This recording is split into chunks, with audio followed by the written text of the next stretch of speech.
I don't understand. Now, I get why people don't want to be involved in Christianity, religion as it is today, and we'll discuss that actually after the sermon today.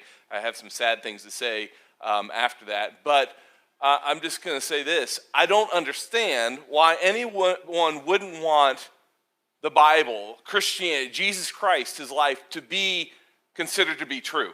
I don't know why anybody would not want that to be true, because when you think about it, God the Father sent his only begotten Son, that is Jesus Christ, to extend to us something that is just so amazing. And yes, I'm using that word today, amazing, because we're going to talk about amazing.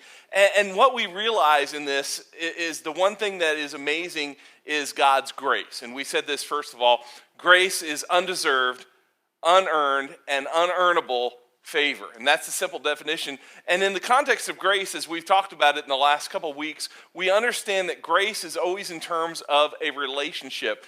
And the thing we don't like about it, one of the things that unsettles us the most about this grace, is the fact that if it's in the relationship form, that means we are on the downside of that relationship. We owe. We have a debt we cannot pay. And that's what we think is so good. Now, one of the other truths that we've been talking about so long is the fact that I love the fact that grace is undeserved, unearned, unearnable favor. I want it for me. But, and there's the big but I'm not always sure I want it for you. I'm just being honest. And what I find to be true, and if you've noticed, it's usually the people that have been around Jesus the longest that have the struggles with giving the grace. But you realize this, the amazing truth, and this is the amazing truth that one of the amazing truths about this grace is the fact that Jesus Christ, and listen carefully what I'm going to say here, Jesus Christ didn't come into the world just to be right. Jesus Christ came into the world to make things right. And that's different. Jesus Christ was ultimately right. But he didn't come just to be right. And I think that's what Christians sometimes we forget, because when we go out into the world, all we want to do is picket, protest, pray, and do all these things to be right. God didn't call us to be right. He wants us to help make things right. That's what the kingdom of God's all about. And when we come into this, what we learn is that grace becomes amazing, not unsettling. Grace becomes amazing when it's extended to others, because isn't that what Jesus did for us? See, when John penned those famous words, John 3:16, and I think John knew this and understood this idea of grace better than anybody else, although all the writers, as we've been looking in different gospel passages of the last couple weeks, all the writers have had something to say about it. But John, when he says those famous words that almost everybody knows, right? For God so loved the world that he gave. That doesn't make sense, because the world is a rotten place. I mean, didn't we learn that this week? It's rotten people and rotten things. And I'm not sure that I understand it, but what grace is amazing about is it's extended to others who don't even deserve it, who haven't earned it, who can't earn it. And that's you and me, but that's also a shooter in Texas. That's also child abusers and addicts and all kinds of different people, homosexuals and people that I don't even like, because there's nothing like them. I'm nothing like them. At least that's how I think of myself. But is that really how God sees us? Because when God said that he loved the whole world, he lumped me in with all those people. He lumped you in with all those people.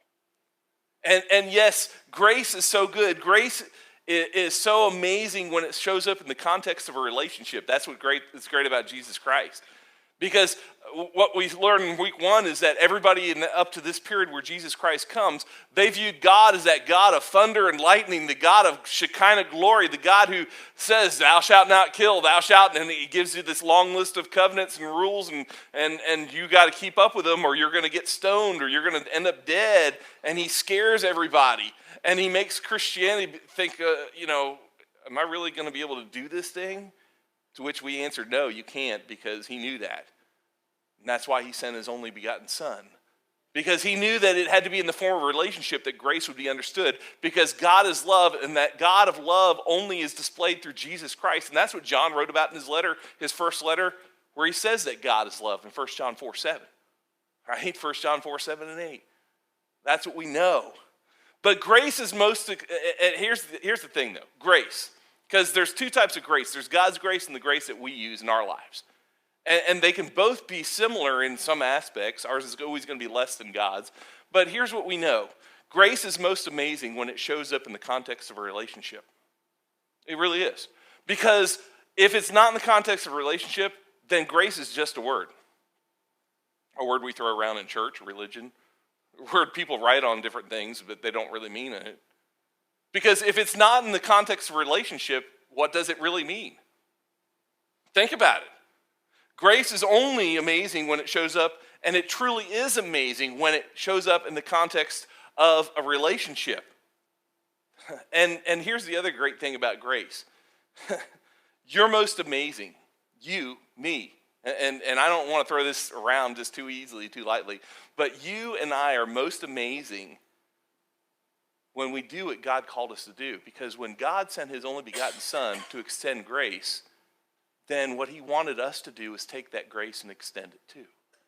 And you and I have a chance to be amazing when we extend grace, because God's amazing grace to you is an invitation to be amazing. And I'm not talking about the title to a Spider-Man movie where they call him the Amazing Spider-Man. I'm talking about truly amazing just like God is. You are more like God when you extend grace to other people, people who don't deserve it, than any time. And isn't that what we learned? Isn't that what we saw with Matthew and his story? Isn't that what we saw with the woman taken in adultery? Isn't that what we learned from Zacchaeus last week? The criminal, the thief on the cross. Wasn't that what Jesus was trying to get across? See, God's amazing grace to you is an invitation for you to be amazing.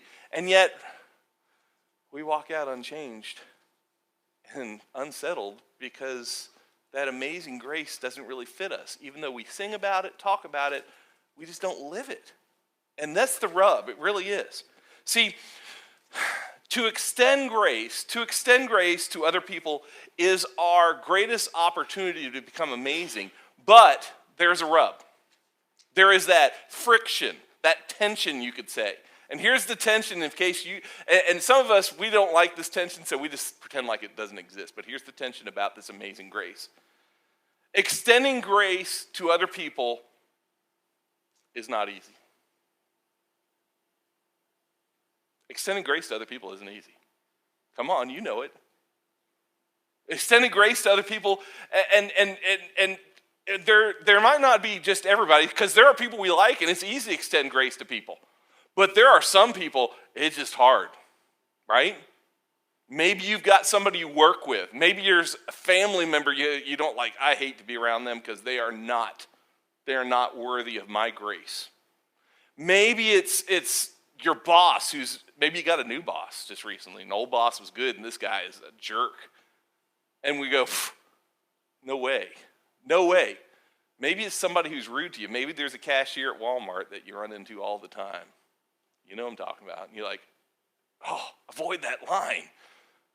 I don't know who it is. But it's hard to extend grace. And Jesus, and if you were wondering why, that's the whole point of today. Jesus tells us why. Jesus is going to tell us why there are certain people in our lives that it is so hard to extend grace to. Jesus is going to help us understand that. Jesus, in one of the more unsettling questions that anyone, anywhere, at any time has ever asked this question, and I need to warn you before we get into this passage. This is like getting punched in the nose today. If you came to church thinking that pastor's going to pat you in the back, most of you know by now I'm not that guy. But no, this one, and I'm just reading what Jesus said today, so you can get mad at him. I wouldn't, but you can. But he's going to punch you in the nose today. He punched me in the nose. I already know it's going to happen. And it hurt. It knocked me off my feet. And I would tell you this, if you're watching online or you're here and you're not a Christ follower, this might be the one question. In fact, this would be one of the few questions I could say, if I weren't a Christ follower, looking at this question, it might keep me from wanting to be a Christ follower. That's how insanely hard this question is. Because it's going to take a lot. And we're going to have to be honest with ourselves because that's the person we're not honest with. And Jesus, he knows how to get our attention and he knows how to do it right.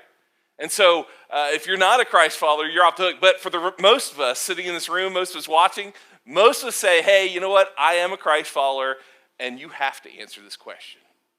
We're in Matthew chapter 7, part of Jesus' Sermon on the Mount, and Jesus says this. In verse number 3, he says, why? Why? Why do you look at the speck of sawdust in your brother's eyes? And wow, that just right away knocks us off our feet. Why do you focus on, why do you give all this attention to this tiny little speck, this itty bitty little thing that they've done wrong, and you don't pay attention to your issues? Because he goes on to say, and pay no attention to the plank in your own eye. Jesus, why, and that's the question, why is it that you worry so much about everybody else's little bitty problems and you pay no attention? Why is it that the little things they do set you off so much that you can't stomach to be around them, you can't stand them, you are upset with them, you won't extend grace to them, but you have this huge problem? In fact, it's so blinding that you have problems, you have habits, you have actions, you have attitudes that you just ignore. How is it that you pay no attention to the plank in your own eye? To which someone would say, hey, preacher. Hey, preacher, I'll tell you why. You don't want to know why? There's two answers. First of all, it's not a speck of sawdust. Don't you know that? Come on, preacher. They don't have a speck of sawdust. They got so much. Do you know who they are? Why, they're sinners. They're horrible people. Do you know what their family background is? They've abused alcohol and drugs. They've divorced. They've done all these different things. Oh my goodness, preacher. It's not a speck. It's huge. Do you know what they've done to me and my family? They've ripped me apart. They've treated me ill. They have abused me. They have used me, mistreated me. They give me no respect.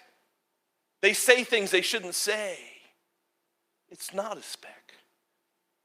Or maybe you don't say that. Maybe you take the other approach and you say this. I don't have a plank in my eye. I don't have a plank in my eye. What you really mean is I see pretty clear. I see everything the way it's supposed to be. I see the world as it is. I don't have a plank in my eye. I can see clearly. I have no problem. I'm not influenced by things like my upbringing, my environment, my experience, my education, my health, my success, my failures, my insecurities, my opportunities, my IQ or EQ. None of those things influence, and we could keep going on and on with this list. And that's the arguments against what Jesus just asked, that tough question that hopefully you're thinking of right now. But Jesus, he isn't done yet, is he now? He knows us better than we know us, and that's the problem. And he goes on and he says this in Matthew chapter 7, verse 4. He says, how? He went from why to how now. He says, how can you say to your brother, let me take the speck out of your eyes? How can you say, let me help you see the world the way it really is? Because I see it the way it really is. And he goes on in verse 4 and he says, when all the time, and notice that phrase there, when all the time, not just sometimes, when all the time there is a plank in my eye, in your eye. And I don't know about you, but I just got rocked back on my heels because Jesus just landed a big one. And he just looks at us and says, hey, you know what? You have got problems and you're not admitting to them. And how can you look at somebody else and say they got problems? And then he turns and he says in verse 5, you hypocrite. Who said that? Jesus.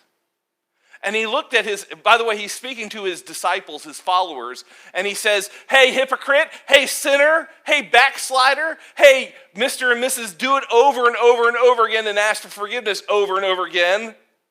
Hey, come short of the glory of God. He's not being nice, is he? Hey! You know why he says all that? Jesus says all that because he knows who I am. He knows who you are. And do you know why God is able to extend grace to you in spite of you? Why God is able to extend grace to you even though you don't deserve it and I don't deserve it? It's because Jesus could see clearly who you are, who I am, and take all that into consideration. See, Jesus knows all about your upbringing. He does. He knows all about your environment, your experiences, your education, your health, your success, your failures, your insecurities, your opportunities, your IQ, your EQ, all the things that you sit back and tell people like, this is the sad part of my life. This is the hard part of my life. Jesus knows all that. And yet he's still willing to extend grace. Because you don't deserve it. I don't deserve it. I can't earn it. Ever. It's his favor. He says, goes on in verse number 5. Actually, when we think about it, I get ahead of myself. Paul, one of the best authors of the New Testament, one of the greatest writers of all time, Paul said it this way, but God demonstrates his own love for us. Aren't you glad that he said it that way too? He didn't say, God demonstrates your love to us, my love to you. Why? Because my love and your love would fall short. It would never make a difference. But he said, God demonstrated his own love for us, that while we were still sinners, Christ died for us. And I think Paul, when you get down to it, what's great about the Apostle Paul, looking back at this crucifixion and resurrection, Paul considered himself the biggest sinner, the biggest hypocrite.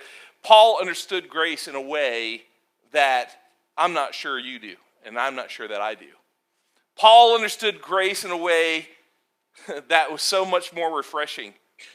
And I think if Paul were to have written this verse again with you and me in mind, he might have written it this way. But God demonstrated his own love for us in this, knowing ahead of time that the sins that we would commit, and not just the sins we commit, but the sins we commit and confess and repeat and confess again over and over again, Christ died for us anyway. It's not so unsettling this week, is it? Oh, that's amazing. When you look at it that way. He starts off, you hypocrites. And then he finishes verse 5 and he says, first. And that's an important word there. He says, first, you hypocrites, you, me, all the people that have problems giving grace out to people that we don't think deserve it. He says, first, take the plank out of your own eye, and then you will see what? You'll see clearly.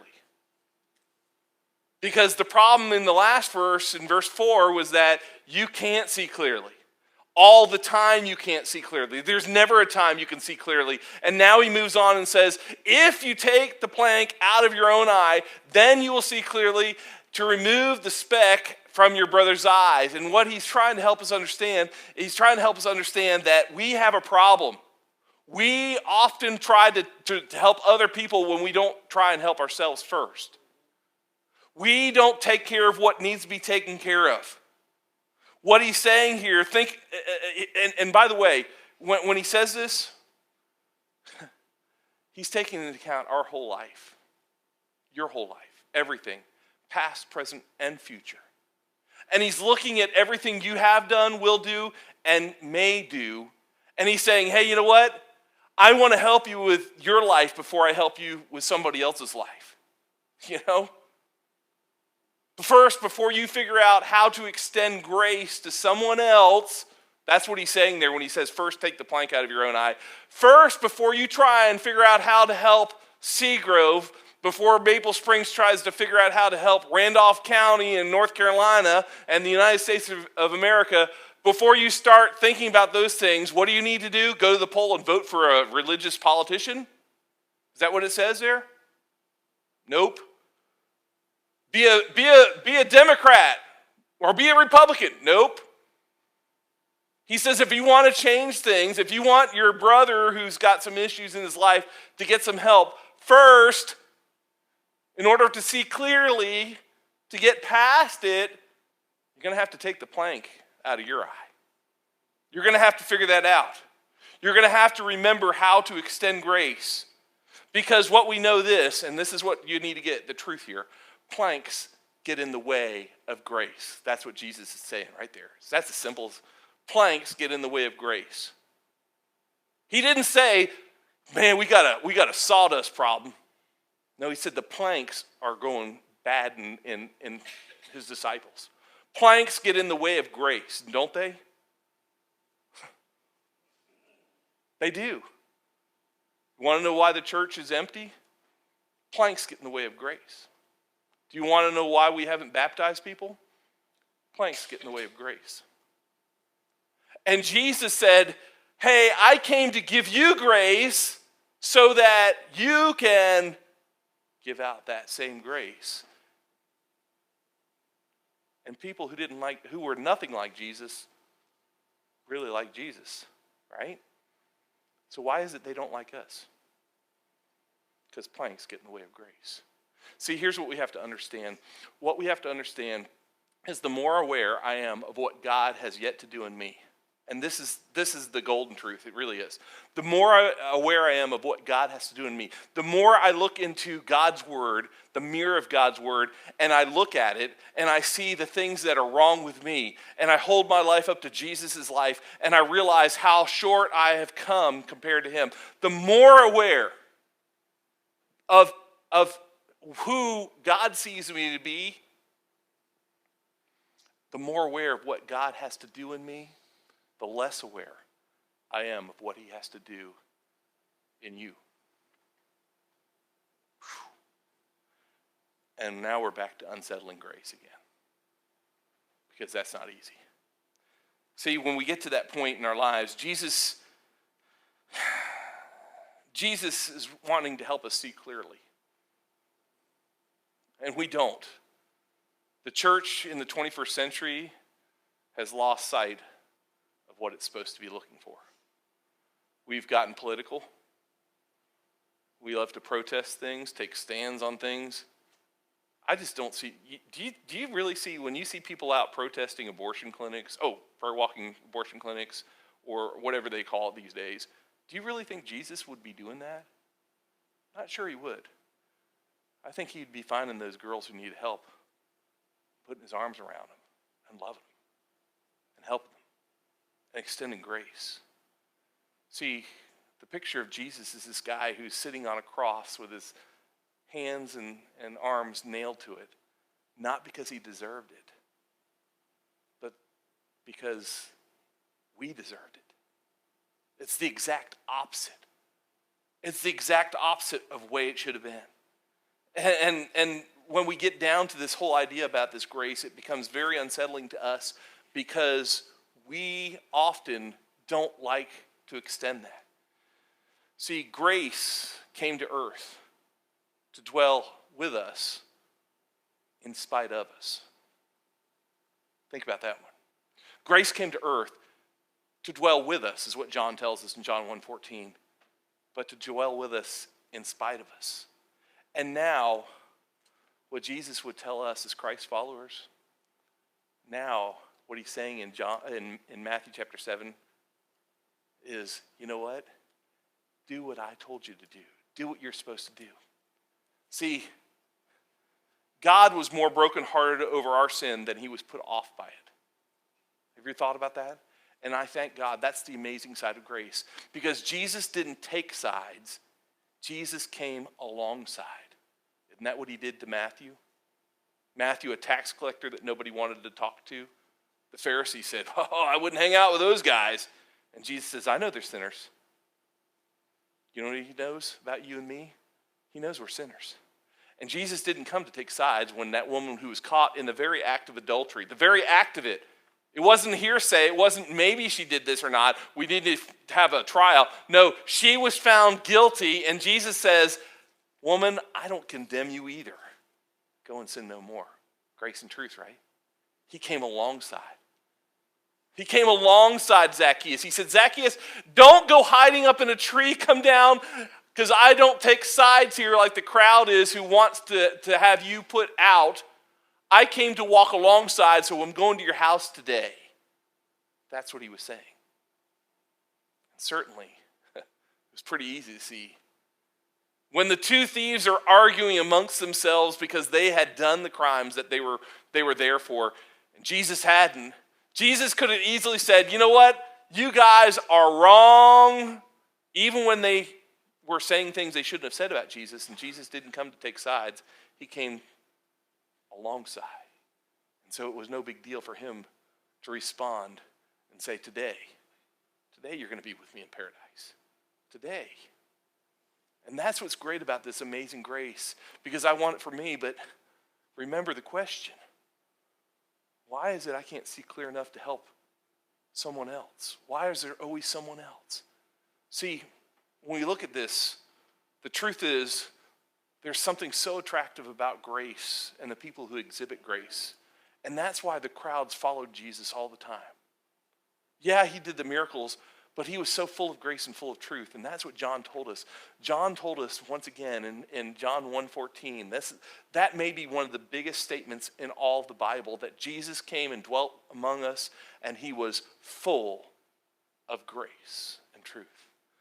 Which leads me to the question that you need to answer today. The question I need to answer. What are you full of? Uh-oh. That's really what he's asking in Matthew chapter 7. What are you full of?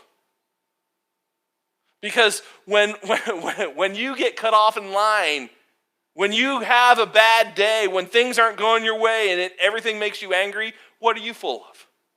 When someone wrongs you, what are you full of? Well, I'm justified in my anger. I know, and you know how many times I've heard people here say, well, I know I'm not supposed to do it, but you know what? I'll have to answer to God for that. Let me back away from you. I'm just telling you that. I don't want to be around that one. Because the truth of the matter is we're not supposed to be full of ourselves. We're supposed to be full of Jesus Christ, full of grace and truth. That's why they call us Christians, right? Aren't we supposed to be Christians, Christ followers? But perhaps a bigger question than what are you full of is what are we full of?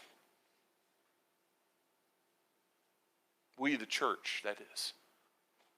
When somebody finds out that you go to Maple Springs, what do they say? What do you think they're thinking about? Oh, hey, that's the church that we should be full of grace and truth here. This should be the place that people should be begging to get into because we accept them for who they are. Because here is the truth of the day, and this is it. This is the whole truth of the series. This is the climax of everything we've been talking about in this. And this is the statement. The church is most appealing when grace is most apparent. You know what you ought to do? This is something I think I'm going to do it today. Get a 3x5 card or some kind of piece of paper, cut it down to size, and write that statement down on it. The church is most appealing when grace is most apparent. You could replace the word church if you want to, and you could say, the Christian is most appealing when grace is most apparent. Because remember the question I had? Why wouldn't everyone want it to be true? It's a grace issue, isn't it? See, in the 21st century, the church has become more judgmental than ever, more restrictive than ever, more unloving, unkind, more against things than ever. Tell me what Jesus was against, because he talked about the things he was for. He came to seek and to save that which was lost. That's grace. And the church is most appealing when grace is most apparent. That's the bottom line. So, are you ready? More so, are you willing? As Jesus would finish this out today. Are you willing and ready to pull out that plank out of your own eye today so that you can see clear enough to give grace to someone like you who doesn't deserve it, who can't earn it? but really needs it. Grace from you could be an introduction into someone's life of the grace of God. And that's what we're called to do. We're called to give grace because we were given grace. And remember, we don't ever deserve it. So, as we finish out this series today, let's give someone something they don't expect. Let's give someone something they don't necessarily deserve. Let's be people who are Christ followers. And let's be full of grace and truth. And let's give out grace, because grace may just be the most unsettling solution for just about every situation that you come across in life.